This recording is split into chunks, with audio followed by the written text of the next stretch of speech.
Oke, hai Sobat Koko. Jadi di video kali ini Koko akan mencoba menjawab 10 pertanyaan random dari teman-teman yang udah komentar di YouTube Koko. Oke, so langsung saja.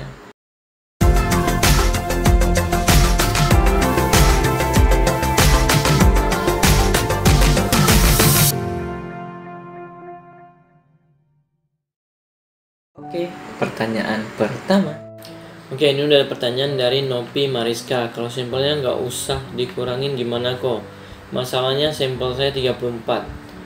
Iya, itu relatif ya, tergantung kamu. Karena gini, bentar ya, kamu tanya di cara menaikkan nilai R-square di part kedua.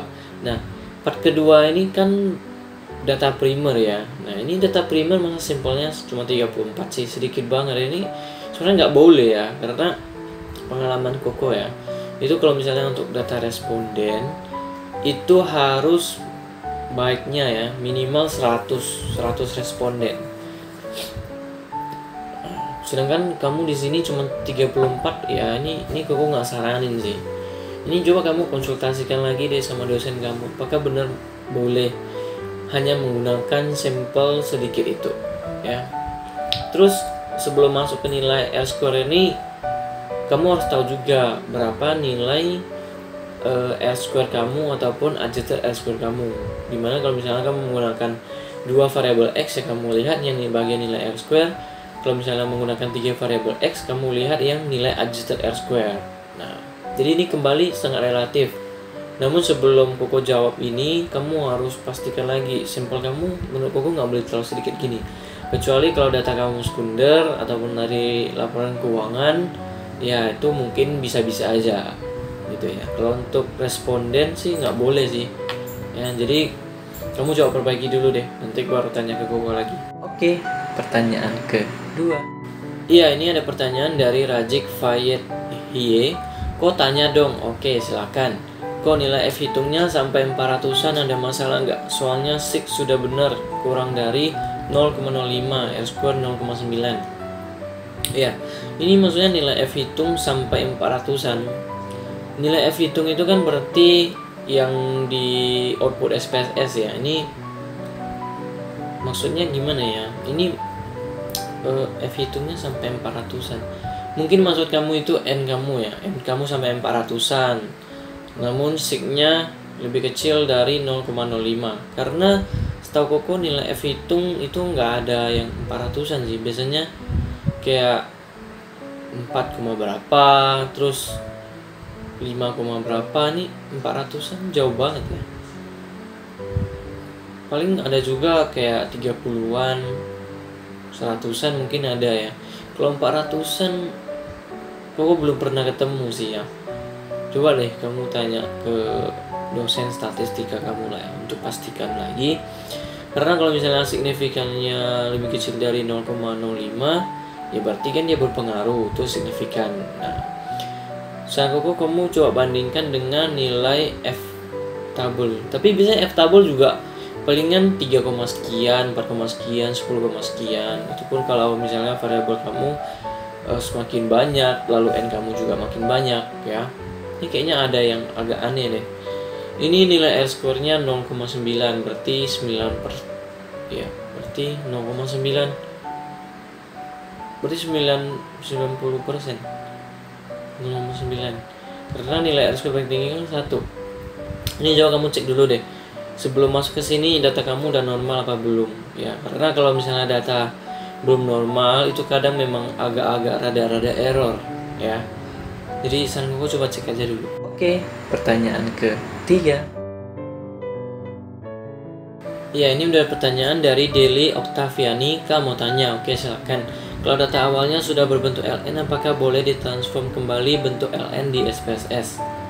Iya, jawabannya boleh ya, karena data awal kamu LN, lalu kalau misalnya kamu nggak normal, lalu mau transform ke LN lagi, ya jawabannya boleh, karena kan itu dua hal yang berbeda.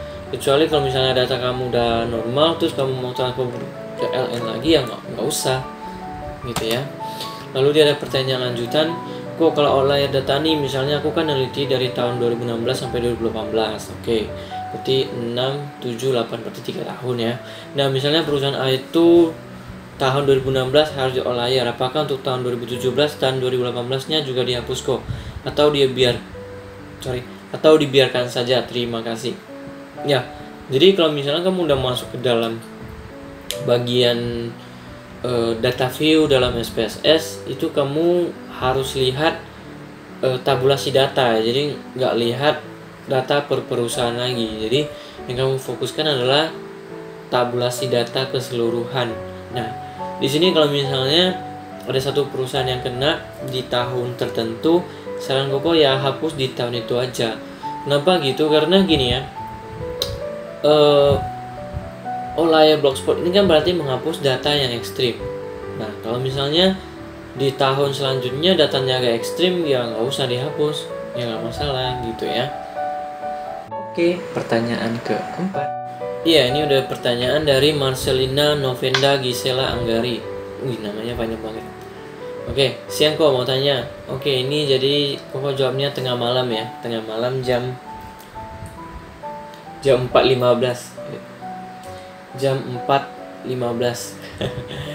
Jadi ini pertanyaannya udah 1 minggu yang lalu ya, karena Koko juga sibuk, terus banyak sekali pertanyaan, jadi Koko nggak bisa replay satu persatu, makanya Koko buatkan video ya, karena kalau ngetik itu panjang banget. Jadi Koko kalau secara ngomong, secara apa ya, ini namanya instan ya, itu lebih mudah menurut Koko ya.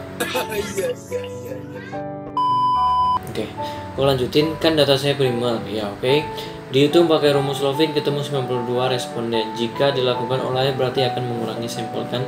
Apakah boleh jika nantinya tidak memenuhi sebesar 92 itu kok?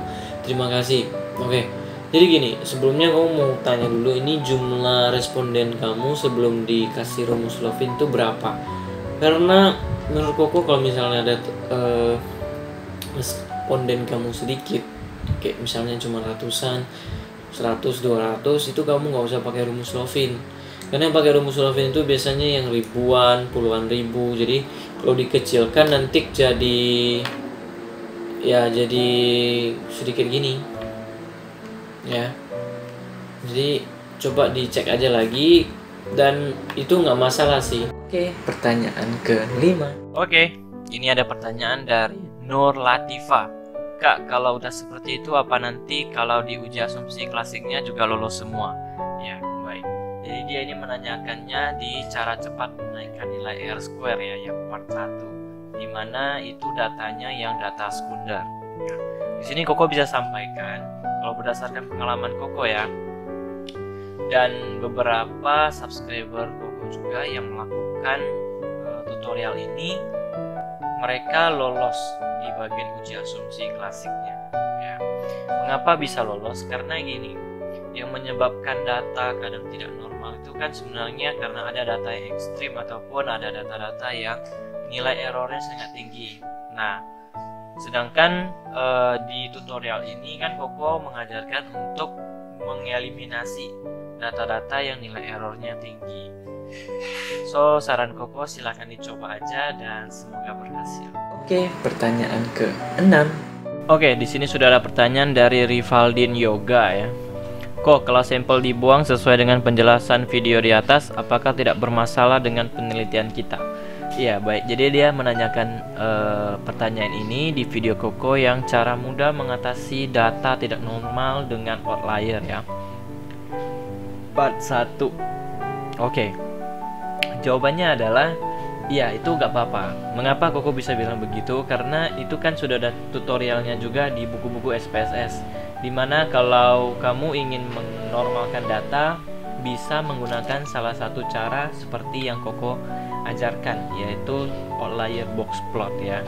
Nah, namun kembali terkadang gini ya, ada beberapa kampus ataupun dosen yang tidak menyarankan untuk meng-outlier. Nah, jika begitu, saran Koko kamu bisa gunakan cara lainnya seperti transformasi data ataupun uji Z-score. Oke, pertanyaan ke-7. Oke, ini udah ada pertanyaan dari Reja Rifai. Koko, mau tanya, kebetulan saya memakai variabel Y-nya itu dummy dan menggunakan regresi logistik, dan di saat pada uji parsial maupun simultan itu hasilnya negatif, itu solusinya gimana kok? Oke, jadi di sini Koko sebenarnya harus tahu dulu kalau misalnya di variabelnya kamu dummy, apakah di x-nya juga dummy. Nah, kalau x-nya juga dummy, maka kamu silakan gunakan regresi logistik. Nah, untuk tutorialnya silakan cek video Koko yang cara uji variabel dummy, yang karena di situ Koko sudah jelaskan secara lengkap sekali.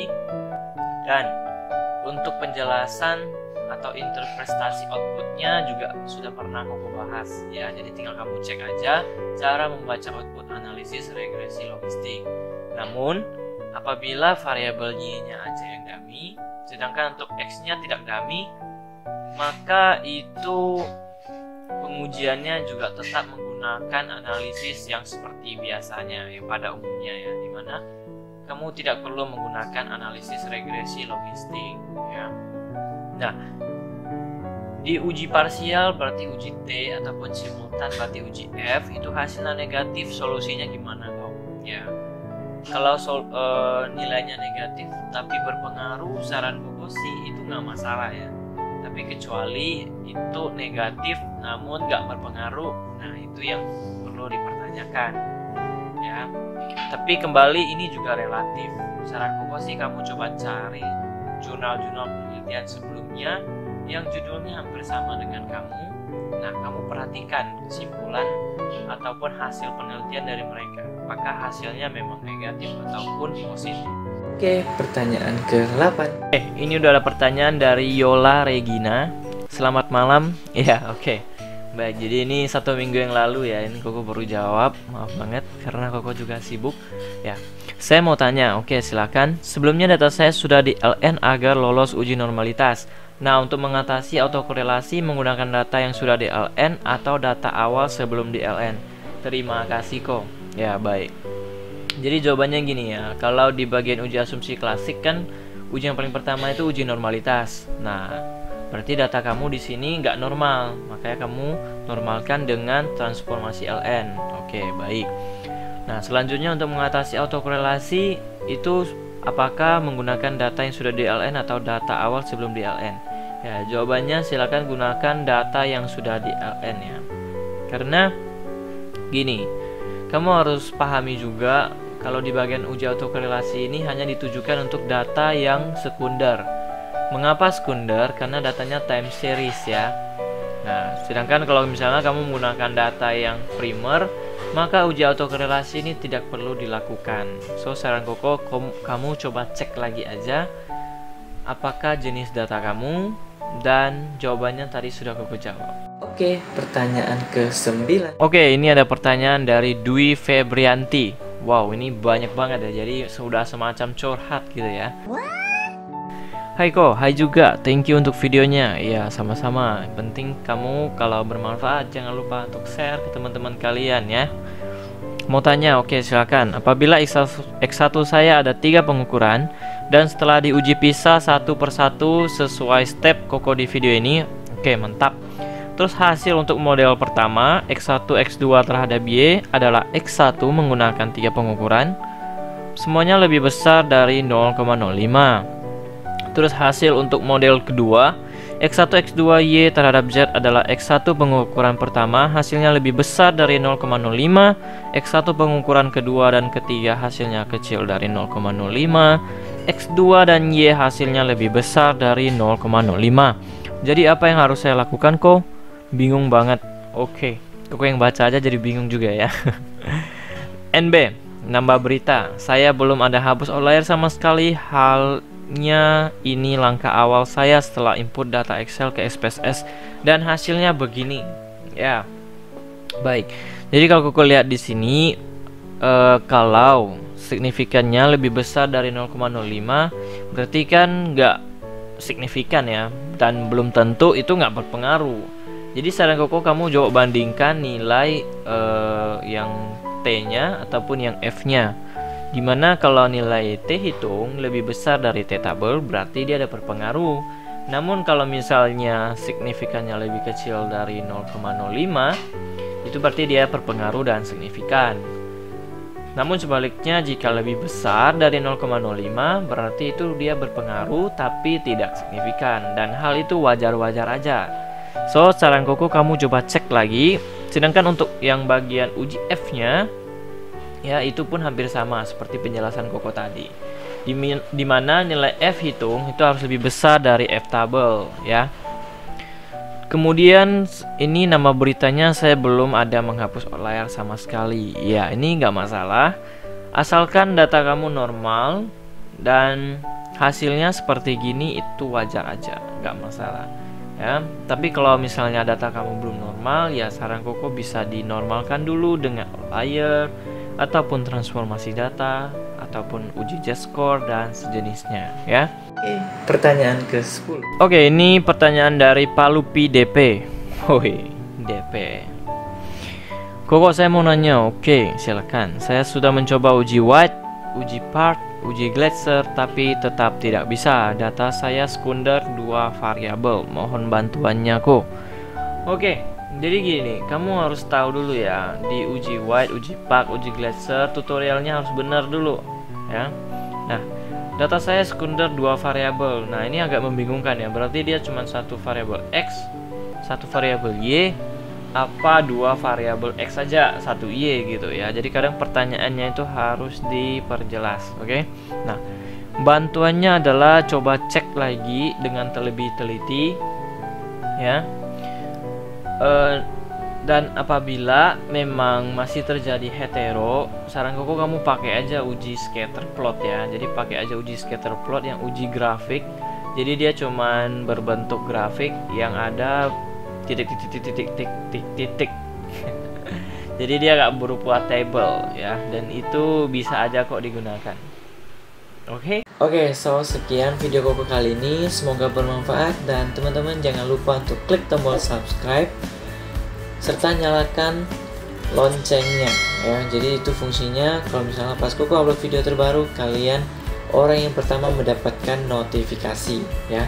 Jangan lupa juga untuk share ke teman-teman kalian yang lagi skripsi khususnya. Oke, see you in the next video. Bye.